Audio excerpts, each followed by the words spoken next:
இந்த கோவிலில் இருக்கிற அந்த நீல சக்கரம் பற்றி சொன்னேன் இல்லையா, இந்த கோபுரத்தின் நிழல் எங்கேயுமே விழாது.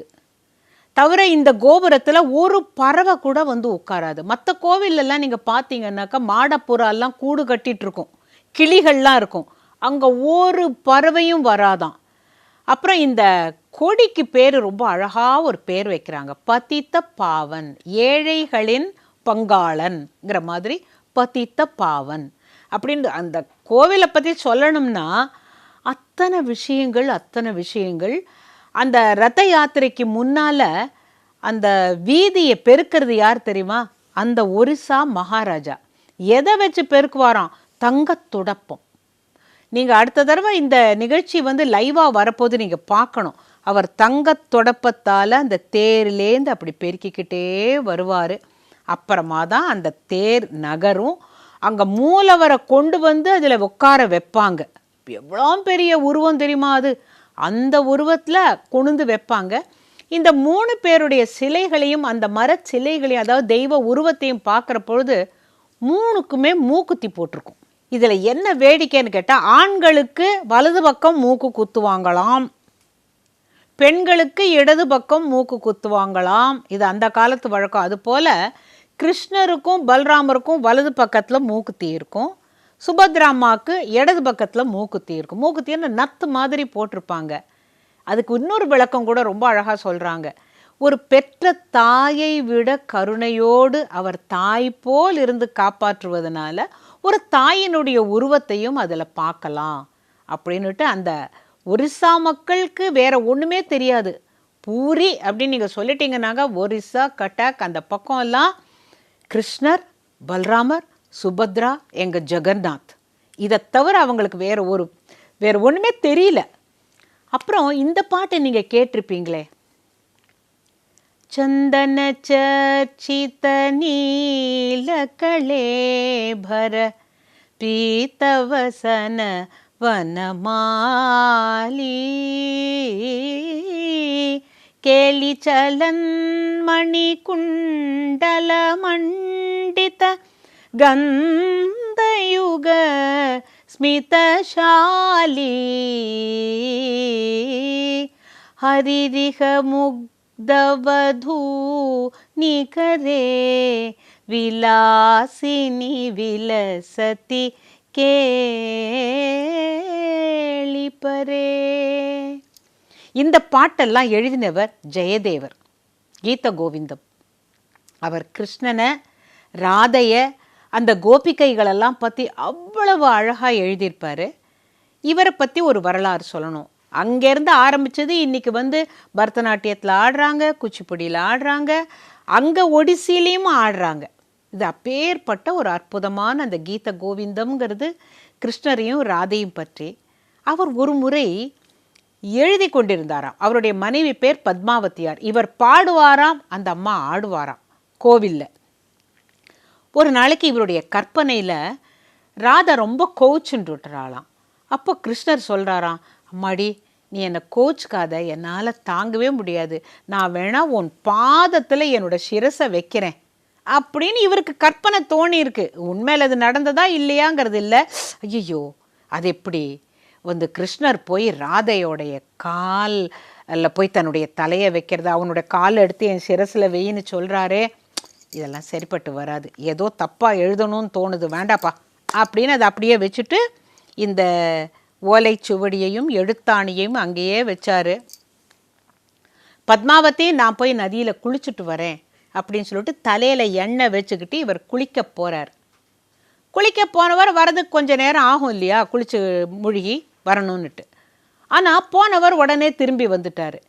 என்னங்க அப்படின்னு பத்மாவதி கேட்ட பொழுது அப்படின்னு சொல்லிட்டு நேரம் அங்கே வந்து அவர் உட்காந்துருந்த அந்த பீட்டத்தில் திருப்பி உட்காந்து அதே அந்த எழுத்தாணியை எடுத்து எழுதுறாரு. பல்லவ பாதம், உன்னுடைய பாதம் என்னுடைய சிரசில் இருக்கணுங்கிற அந்த ஒரு வரியை எழுதிட்டு அதை அப்படியே வச்சுட்டு திருப்பி போயிடுறாரு. இந்த அம்மா பார்க்குறாங்க, ஓ அவருக்கு ஏதோ ஞாபகம் வந்திருக்கும், அதான் திருப்பி வந்துட்டார் போல இருக்கு, சரி குளிச்சு முடிக்கலான்னுட்டு போயிட்டார் போல இருக்குன்னு நினச்சி பார்த்தா, அவர் குளிச்சு கிழிச்சிட்டு திருப்பி வரும்பொழுது, ஏங்க நீங்கள் ஒரு தடவை நடுப்புற வந்தீங்கன்னு, நான் எங்கே வந்தேன் அப்படின்னு கேட்டாராம். இப்போ அதே தலையில் எண்ணெய் வச்சுக்கிட்டு உங்களை போலயே யார் வந்தது தெரியலையே, அங்கே வந்து உட்காந்து எழுதினீங்களே அப்படின்னாங்களாம் பத்மாவதி.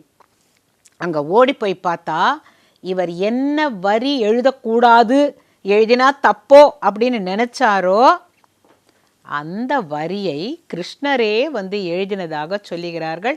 அதனால தான் இந்த பாட்டு ரொம்ப சிறப்பானது. ஏன்னா அந்த ஒரு வரி கண்ணனால் எழுதப்பட்டது அப்படிங்கிறது இன்றளவும் நம்புகிறாங்க. காரணம் இது நடந்திருக்கு. அந்த கோவிலில் இவ்வளவு ஆச்சரியம் இருக்கும்போது இது கூட இருக்கக்கூடாதுங்களா இல்லையா? அப்புறம் இந்த கோவிலில் நான் முதல்ல ஒரு பாட்டு பாடினேன் தெரியுமா? ஆஹே நீலோ ஷைலோ பிரபல மாத்தாவரானா. இதை எழுதியவர் சாலபேக் அப்படிங்கிறவர். அவர் வந்து ஒரு மஹம்மதிய சுபேதாருடைய மகன். அம்மா வந்து ஆதிவாசி, அந்த ஒரிசாவில் இருக்கிற ஒரு ஆதிவாசி பெண்மணி. அவர் கல்யாணம் பண்ணி இவர் பிறந்த உடனேவே அந்த அம்மா குழந்தைக்கு கிருஷ்ணர் தெரியுமா, அவர் வெண்ணையை திருடினார் தெரியுமா அப்படின்னு அந்த மாதிரி கதைகளெல்லாம் சொல்லி, ஒரு தாய் வளர்க்குறதுல தாங்க இருக்குது பக்திங்கிற உணர்வு. ஒரு குழந்தைக்கு வரணுன்னாக்கா அப்பா அவர் பாட்டு செய்வார் பூஜையெல்லாம், ஆனால் குழந்தைக்கு பக்தியை கதை ரூபமாக ஊட்டுவது தாயார் தான். அப்படி ஊட்டி ஊட்டி ஊட்டி ஊட்டி இந்த குழந்தைக்கு கிருஷ்ணர் மேலே அப்படி ஒரு பக்தி, அதுவும் ஜெகநாதர் மேலே, பலபத்ரர் மேலே, சுபத்ரா மேலே. அப்போ இவர் ஒரு தடவை நான் கோயிலுக்கு போகணுன்னு சொல்லி போன போது அவரை விடலை உள்ள. இல்லை இல்லை நீ வந்து லால்பேகோட பையன், நீங்கள்லாம் வரக்கூடாதுன்னு உடனே அவர் நேர பிருந்தாவனம் போயிட்டாராம். பிருந்தாவனத்தில் போய் 1 வருஷம் இருந்துட்டு இந்த தடவையான ரத யாத்திரைக்காவது நான் வரணும் இங்கே அப்படின்னு சொல்லி ரொம்ப ஆசைப்பட்டு வரணும்னு கிளம்பும்போது அவருக்கு உடம்பு சரியில்லாமல் போயிடும்.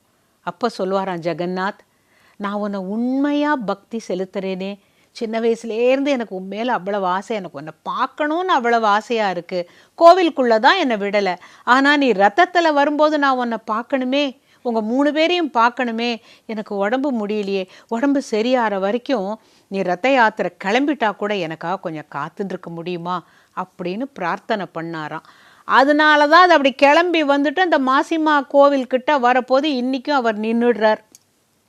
அந்த ஞாபகத்தில் அவர் மெதுவாக வந்து சேர அந்த இடத்துல சுவாமி ரதம் நிற்கும் பொழுது இவர் பார்த்துட்டு அப்படியே பக்தி பரவசத்தில் நிறைய பாடல்கள் பாடினாராம்.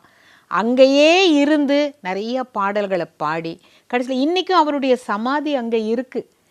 அதாவது பக்தி செலுத்துறதுக்கு ஜாதி, இனம், மதம் எதுவுமே கிடையாது. பக்திங்கிறது ஒரு அற்புதமான உணர்வு.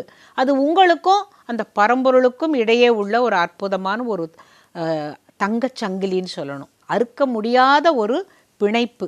அதனால தான் இப்போ இவர் எப்படி பத்மாவதி ஆடி ஜெயதேவர் பாடி அப்படி ஒரு பக்தி, இவர் வேற ஒன்றுமே தெரியாது, பாமர பக்தி, அற்புதமான பாடல்கள் நிறைய எல்லாரும் இன்றைக்கும் நம்ம பாடின்னு இருக்கோங்கிறது தான். அந்த ஜெயதேவருடைய கீத கோவிந்தத்தெல்லாம் கேட்க கேட்க, கோபிகா கீதமெல்லாம் கேட்க கேட்க அவ்வளவு இனிமையாக இருக்கும். ஆக இன்னைக்கு ஒரிசாக்கு அப்படியே ஒரு டூர் போயிட்டு வந்துட்டோம். முதல்ல என்ன பார்த்தோம்? நீலச்சக்கரா, அப்புறம் அந்த பதித்த பாவன்கிற கொடி, அப்புறம் கோவிலெல்லாம் பார்த்தோம், பிம்லா பீடம் பார்த்தோம், அப்புறம் அங்கே இருக்கிற பிரசாதம் அவ்வளவு டேஸ்டியாக இருக்கும். ரசகுல்லான்னு சொன்ன உடனே உங்களுக்கெல்லாம் ஆசையாக கூட இருக்கும். இதில் என்ன வேடிக்கைன்னு கேட்டால் தினமும் ஒரே அளவு தான் அவங்க செய்கிறாங்க. சப்பன் போக் 56 வகையான உணவு வகைகள் படைக்கிறாங்க. அது என்ன சப்பன் போக், Y56? அதுக்கு ஒரு சின்ன விளக்கம் சொல்லட்டுமா? கிருஷ்ணர் கோவர்தனகிரியை தாங்கி எத்தனை நாள் இருந்தார்? 1 வாரம் இருந்தார். கிருஷ்ணர் ஒரு நாளைக்கு 8 வேளை சாப்பிட்ற குழந்தை. அது இதை தூக்கி இப்படி பிடிச்சிட்டு இருந்த போது 7 8 56. அதனால அப்புறமா இந்த மக்கள்லாம் சேர்ந்து ஐயோ இத்தனை நாள் பட்னி கிடந்தானே என் குழந்தைன்னு யசோதா சொன்னாலாம். உடனே எல்லாரும் ரொம்ப வருத்தப்பட்டு, ஒரு நாளைக்கு 8 வேளை சாப்பிட்ற குழந்தை 1 வாரம் 8 7 56 வகையான சாப்பாடெல்லாம் கொண்டு கொடுக்கறதுனால தான் இன்றைக்கும் நார்த் இந்தியாவில் சப்பன் போக் அப்படின்னுட்டு சுவாமிக்கு நிவேதனம் வைக்கிறாங்க. அவங்க ஒரே அளவு சமைச்சா கூட 1,00,000 பேர் வந்தாலும் எல்லாருக்கும் காண்றதான், 60,000 பேர் வந்தாலும் காண்றதான். இதெல்லாம் வந்து போய் அனுபவித்து காதில் கேட்டு கண்ணால் பார்த்தாதான் புரியும். ஆக இன்றைக்கி அந்த லால் பேகோட பிள்ளை சாலபேகுங்கிறவருக்காக தேர் நின்ன வரலாறுலாம் கேட்குற போது நம்மள அறியாமல் ஆச்சரியமாக இருக்கு இல்லையா? ஆக எனக்கு மனசுக்கு பிடிச்ச அந்த ஒரிசா பாட்டோடு தான் நான் உங்களுக்கு விடை பெற வேண்டும். பாடிடலாமா?